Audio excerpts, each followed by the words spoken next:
Taylor Swift sat cross-legged on the rug of their Kansas City living room, her guitar resting gently on her lap.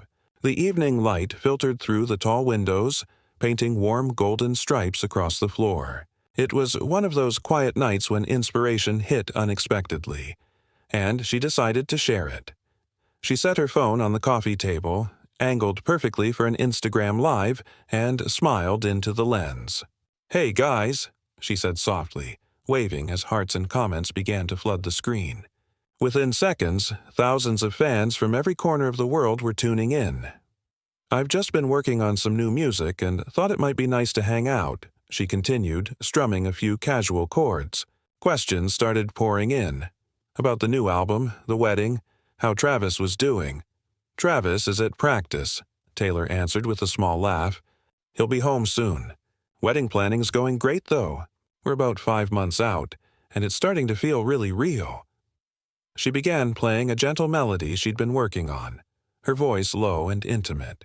"I've been thinking a lot about family lately," she said, her eyes distant. "About what it means to build one with someone, to heal old wounds, and start new traditions." The chat exploded with empathy, fans sharing their own stories of family, love, and pain. Taylor smiled as she read the flood of messages. These moments reminded her why she loved connecting with them, because for a few minutes it didn't feel like celebrity and audience. It felt like people just being human together. She didn't notice the sound of the front door opening, didn't see Travis step inside, his phone pressed to his ear, still in his practice clothes. But her 45,000 viewers did, and they heard his voice echo clearly from the hallway. Travis's voice carried easily across the quiet house. "Yeah, Mom, I know," he said, sounding distracted but serious. "I'm trying to find the right time, but it has to be perfect. I can't just spring this on her." Taylor's fingers froze on the strings. The soft hum of her guitar died instantly. The comment section exploded. "Is that Travis? OMG, he doesn't know she's live. What is he talking about?" Taylor's eyes darted toward the entryway, her heart suddenly racing. "I understand you're worried," Travis continued, still unaware that his voice was being broadcast to tens of thousands of people. "But I need to handle this my way. She doesn't know anything yet, and I want to keep it that way until I figure out how to tell her." The color drained from Taylor's face. Her mind spun. What didn't she know? The comments were moving too fast to read, a blur of panic, confusion, and wild speculation. She reached for her phone to end the live, but her hands were shaking too much. Then came the words that made her stomach drop. "I just got home," Travis said into the phone. "I'll call you later after she's asleep and we can talk more about it. But please don't say anything to her, not yet. I need to be the one to tell her when the time is right."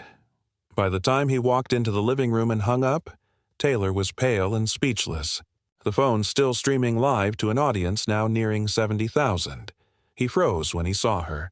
And the phone. It only took him a few seconds to realize what had happened.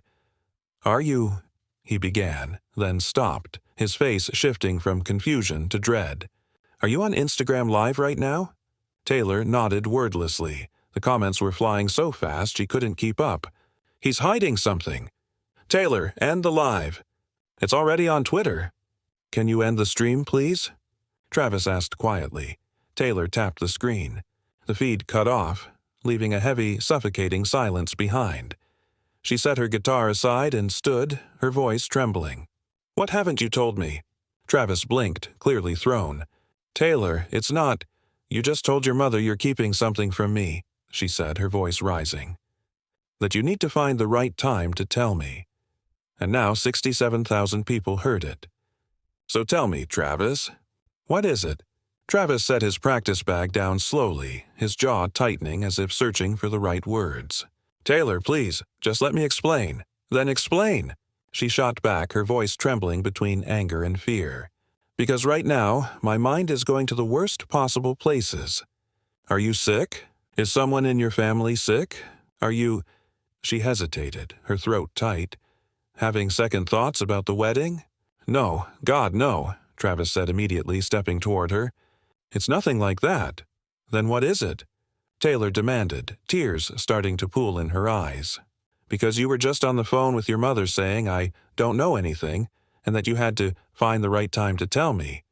What are you keeping from me, Travis?" He raked a hand through his hair, sighing heavily. "It's complicated. Can we sit down?" "I don't want to sit down," she said, her voice cracking. "I want the truth." Travis looked at her for a long moment, the weight of what he was about to say hanging in the air like a storm about to break. "I've been talking to your dad," he said finally, the words quiet but sharp enough to cut through the tension.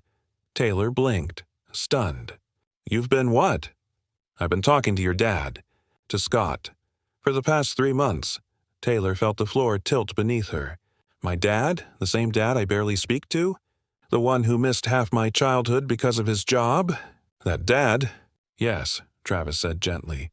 "Taylor, I know your relationship with him is complicated. I know he hurt you. But I've seen how much that distance still hurts you. I've seen you cry about it." "So you decided to go behind my back?" she asked, her voice shaking. "I didn't go behind your back," Travis said quickly. "I was trying to help. You're about to get married, Taylor, and I thought he should be there. I thought maybe, deep down, you'd want him to be." Taylor stared at him, disbelief clouding her face. "You thought you knew better than me? You thought it was okay to have secret phone calls with my father without telling me? I thought it was okay to try to fix something that was breaking your heart," Travis said softly. "Because I know you'd never make the first move. And he's too stubborn to make it either. So, I did." Taylor sank slowly onto the couch, her body heavy with emotion. "You called him," she whispered. "You actually called him," Travis nodded. 2 months ago. At first he was defensive, angry even. But I kept calling, once a week. And little by little he started opening up." She looked up at him, her voice barely above a whisper. "What did he say?" Travis took a slow breath, his eyes softening as he sat beside her, close enough to be near, but not so close that she felt cornered. "At first he said what you'd expect," Travis began quietly. "He told me if you wanted him at the wedding, you'd ask yourself. That you'd made your choice years ago, career over family. That he tried to be there but you pushed him away." Taylor flinched, the words cutting even though she knew they were secondhand. There was truth in them, painful and imperfect. She had chosen distance, but only because every time she tried to bridge it, he made her feel like a headline instead of a daughter. "So, that's it?" she asked softly. "You called, he said no, and that's what you've been hiding from me?" Travis shook his head. "No, that's where it started." He reached for his phone, unlocking it and scrolling through his messages. "I didn't give up after that call. I kept reaching out every week. Slowly, he stopped being defensive. He started talking, admitting things." He handed her the phone. "Here, read them." Taylor hesitated, then took it. The screen showed months of conversations. Text bubbles full of warmth and tentative honesty. Travis sharing photos of her, stories from their life together, details about the wedding. Her father replying, little by little, with words she'd never imagined he'd say. He'd written about his regrets, about the interviews he still watched, the songs that made him proud, the scrapbook he kept but never showed anyone. Messages full of guilt and longing and love that had been buried for too long. Taylor's eyes blurred with tears as she read one of the last messages. "Scott, do you really think she'd even want me there after everything?" Travis, "I think she wants that more than she knows. She's just scared to admit it." Scott, "I would never hurt her again. I just need a chance to prove that." Her lips trembled as she handed the phone back. "You were talking to my mom tonight about how to tell me?" Travis nodded. "He wants to meet, to try to fix things before the wedding. But I didn't want to just spring it on you. I needed the right moment." Taylor gave a shaky laugh that wasn't really a laugh at all. "And instead, 67,000 people heard you first." "Yeah," Travis said, grimacing. "Not my best plan." She looked down at her hands. "I should be furious," she whispered. "You went behind my back. You made decisions about my family without me." She paused, her voice breaking. "But you also gave me something I didn't know I needed, a chance to try again." Travis reached out, taking her hand gently. "You don't owe him forgiveness, Tay. I just wanted to give you the choice." For a long time, neither of them spoke. The room was quiet except for Taylor's soft, uneven breaths. Finally, she looked up, tears glistening.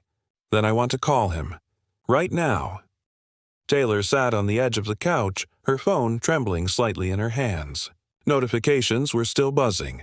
Messages from friends, headlines forming, fans speculating, but none of it mattered now. Only one name on the screen did. Travis pulled up her father's contact and handed her the phone. "He'll answer," he said quietly. "He's been waiting for this." Taylor hesitated. "What if he doesn't?" "He will," Travis said with certainty. She took a deep breath and pressed the call button. The phone rang once, twice, and then, "Travis?" came the voice on the other end. Older, weary, hesitant. Taylor swallowed hard. "No, Dad, it's me." There was a sharp inhale, the kind that catches between shock and emotion. "Taylor, sweetheart, is that really you?" Tears welled up before she could stop them. "Yeah, it's me. Travis told me about your conversations, about everything you've been saying." "Oh, God," Scott said, his voice cracking. "Baby girl, I'm so sorry. For all of it. For not being there when you needed me. For making you feel like your achievements mattered more than you did. For saying good job when what I should have said was, 'I love you.'" Taylor's lips trembled. The years of hurt, of silence, of pride, they all collapsed at once. "Dad," she sobbed, "I've missed you." "I've missed you too," he said, crying openly now. "And I've watched everything you've done with so much pride, Taylor. I just didn't know how to reach out without making things worse." Travis wrapped his arm gently around her shoulders as Taylor and her father talked. For minutes, then an hour. They revisited old wounds, shared apologies, laughed between tears. It wasn't perfect, but it was real. When they finally hung up, Taylor sat in silence, wiping her eyes.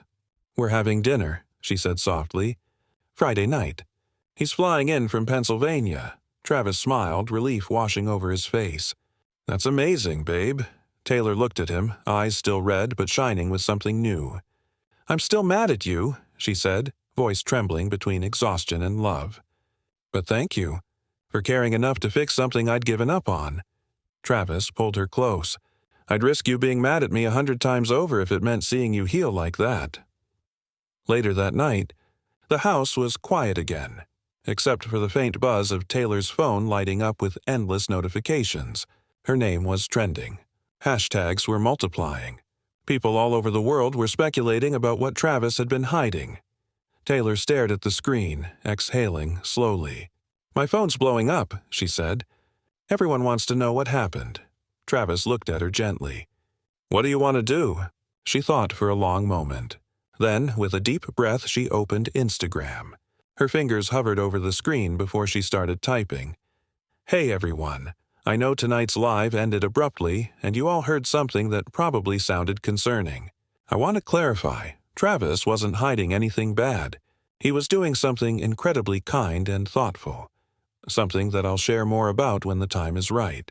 Sometimes the people who love us try to help heal old wounds, and that's what was happening. Everything is more than okay. Everything is perfect." She handed the phone to Travis. "What do you think?" He read it, smiled softly, and nodded. "Perfect." Taylor hit post. Within seconds, the comment section filled with relief, love, and admiration. The energy shifted from panic to celebration. A collective sigh from the millions who'd been watching, now realizing they'd just witnessed something raw and human unfold in real time. Taylor leaned her head against Travis's shoulder. "You know," she said quietly, "if you hadn't walked in during that live, if those 67,000 people hadn't heard you, I might have waited even longer to have that conversation." Travis chuckled. "So, you're saying you're glad I accidentally exposed our private life to the entire internet?" Taylor smiled through her tiredness. "I'm saying sometimes the universe forces the moments we need, even when they look like disasters." She turned her head slightly to meet his gaze. "And I'm saying that not all secrets are bad ones. Some are just surprises waiting to happen." He brushed a thumb across her cheek, his voice soft. "Then I'll take that kind of secret any day." They fell asleep that night wrapped in each other's arms. exhausted, relieved, and a little lighter than before. Friday evening came faster than expected.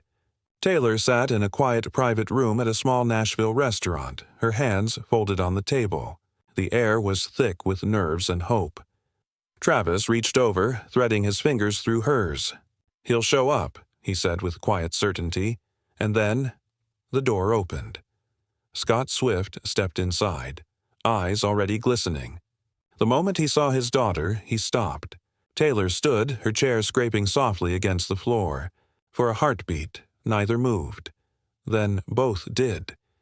They met in the middle, arms around each other, holding on as if afraid the moment might vanish if they let go. It wasn't a perfect reunion.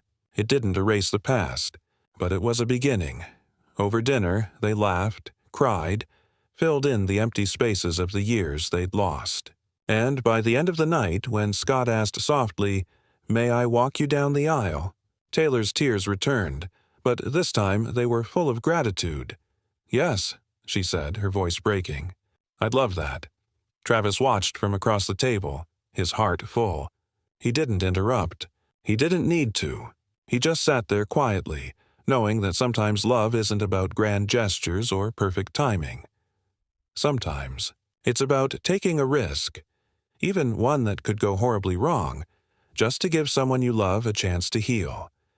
Because in the end, the secret Travis had kept wasn't one of deception, it was one of hope.